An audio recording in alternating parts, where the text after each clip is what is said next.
Hello! In today's episode, John Cooper Works electrifies the Mini, I drive on the wrong side of the road, and I check whether the combustion engine JCW still sounds any good.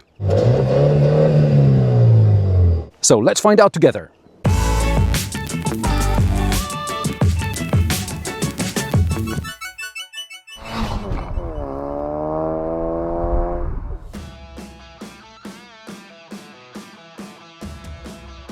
Beside your run-of-the-mill internal combustion engine and electric gentrified shopping trolleys, Mini offers more powerful variants. There are the internal combustion engine Mini John Cooper Works, formerly known as Hatch, Mini John Cooper Works Convertible, and Mini John Cooper Works Countryman, all four.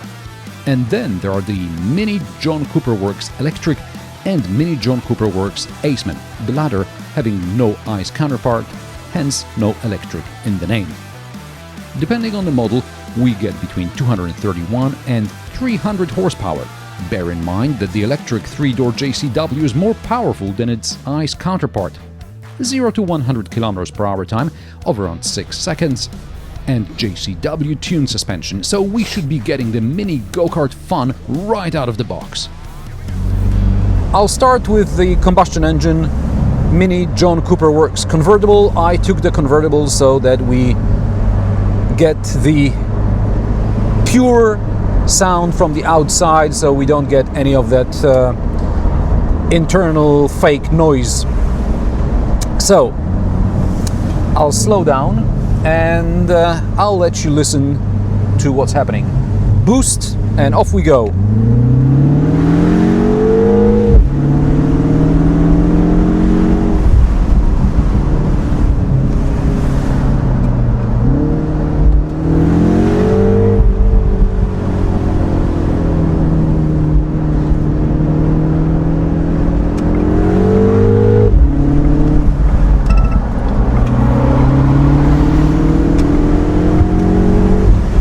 Sorry about that, I was tired of going behind the lorry, but I really appreciate what the British roads are like. They're quite narrow, quite twisty, here in the Cotswolds anyway, and therefore I don't feel like I'm breaking the law all the time, because I'm not. I'm literally below 60 miles an hour most of the time, and that's absolutely brilliant. Sorry, I'm approaching a crossing or junction, and I think I should be on this side of the road.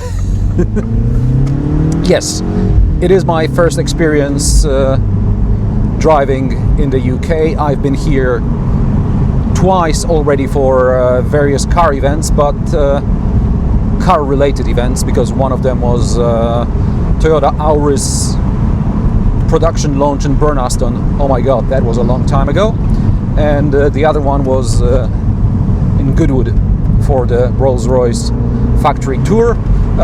In both cases we were driven around by people who know what they're doing. Anyway, I'm slowly getting used to the roads, to driving on the other side of the road, the right side of the road as the English say, and I'm finding the narrow and twisty roads complementing the Mini. That's one thing. And second of all, I really don't have to be going very fast to enjoy driving here, because the roads are a bit bumpy, there are high hedges and bushes around, and there are very few speed limits. You go 60 most of the time, 60 miles an hour. Now I'm entering a 30 zone, and this is like the second or third time I see any speed limit anywhere.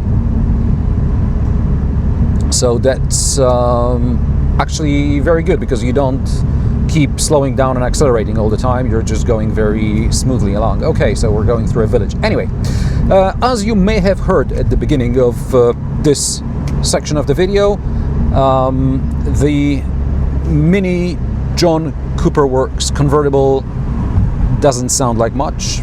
There are no crackles and bangs. There is none of this nice gear change feeling. It's a bit boring in this respect. It drives and handles well. I understand now what the British car journalists mean when they say their roads are bad. Yes, their roads aren't perfect, far from it, but this is what makes cars designed in the UK, for the UK, so brilliant, because they just handle so nicely, softly, in a good way. Because you don't want the car to be all wobbly, but you want the car to kind of go with the road. And this is what's happening here with this Mini. Now, to get the feel of the road, I've already driven the electric Aceman John Cooper Works, and despite it being considerably heavier, it also feels very good on the road. The steering, plenty of feel, there's a lot of grip, there is not much wind buffeting. I know I have the windows up, but that's because of the microphone, because of the sound. I mean, you have to hear me.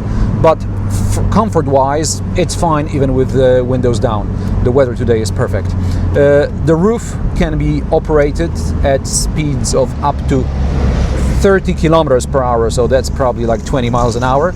It takes 18 seconds to open or close, and regardless of the speed, you can open the sunroof like 40 centimeter section above the driver's and passenger's head. I don't think you'll be doing that at Vmax of 245, I think, kilometers per hour, but if you want to, you can. You can definitely shut it then. Now, for some reason, Mini decided not to go electric with the convertible.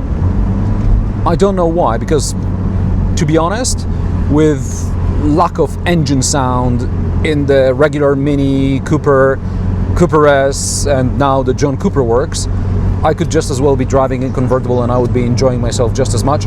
Maybe there was a problem with maintaining the rigidity, but then you've got the battery underneath, so it should be fine. Oh, this looks like Harry Metcalf's curve. I know it's not, but it feels a bit like it. It looks a bit like it. I am in the Cotswolds, and I think Jeremy Clarkson's farm is somewhere in the area, and therefore, since I know him and Harry Metcalf are neighbors, probably Harry's farm is probably somewhere around here as well. Anyway, sorry about that. I digress. I think this would lend itself well to the electric powertrain, but I guess if I wanted to take this on a sort of a longer trip rather than just commute around town, I might want to have a petrol engine to keep me going. The rest of the car is pretty standard. The infotainment system for now is standard like in other Mini products. However, as of July 2025, there's going to be a software update which will include an extra John Cooper Works section of the infotainment, where you will have acceleration, track time, G-force meters, all that sort of thing, and yeah, that's going to come as an over-the-air software update, something that car makers are very proud of these days, because Tesla's been doing it for only the last 5 or 7 years, but everybody's doing OTA these days. Yay! Okay, so let's go back to the base and pick up that Mini John Cooper Works Electric and see if that's any good. Tally-ho! Whoa! Very narrow road.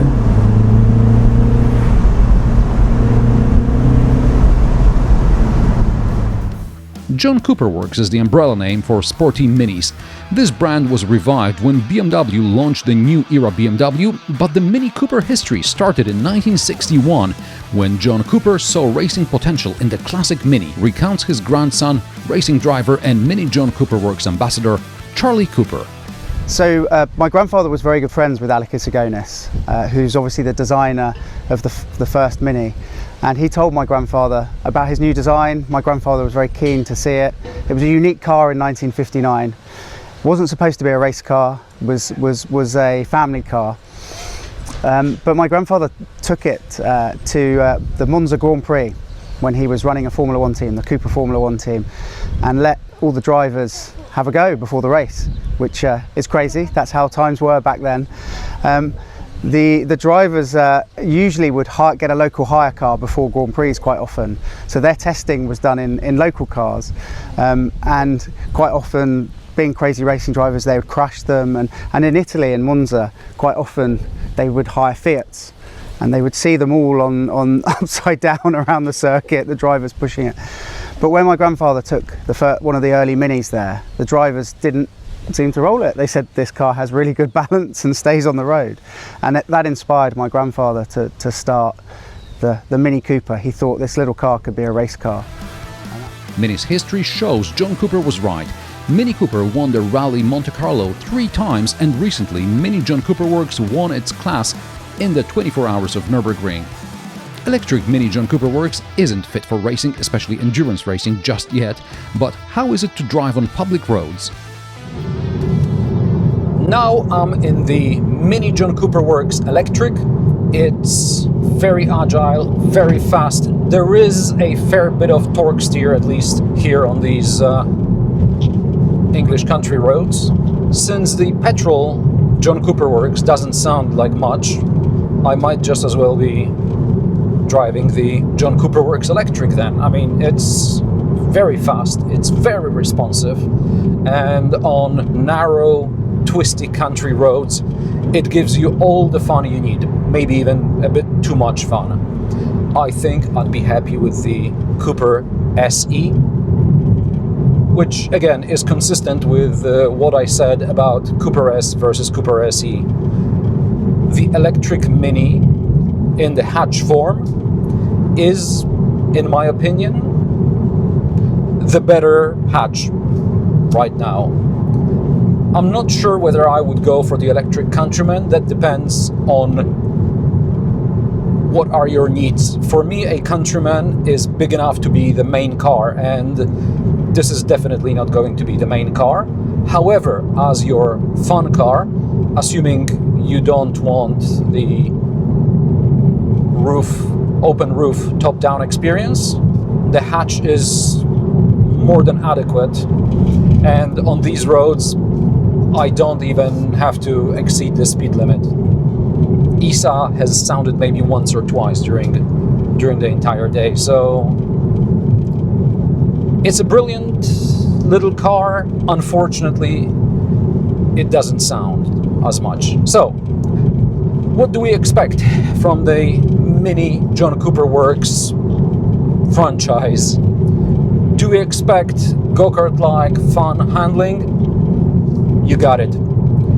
Do you want it to sound like anything? Well, you're not gonna get it.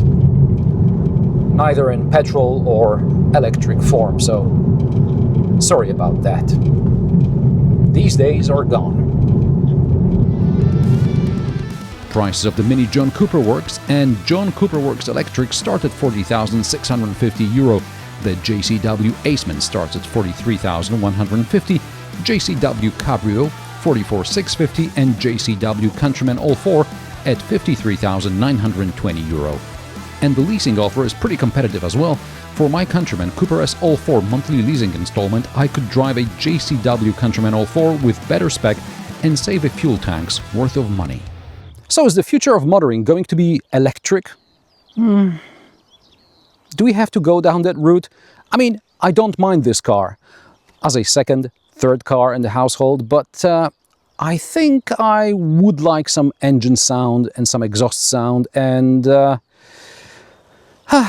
that's what John Cooper Works used to be about. What do you think? Let me know in the comment section below. Wrong side. If you like my sarcastic, down-to-earth and possibly mildly amusing car reviews, join me every Friday at 3 p.m. Central European Time, and don't forget to subscribe and like this video as it helps me with the YouTube algorithm. Thanks for watching, and I will see you in the next one.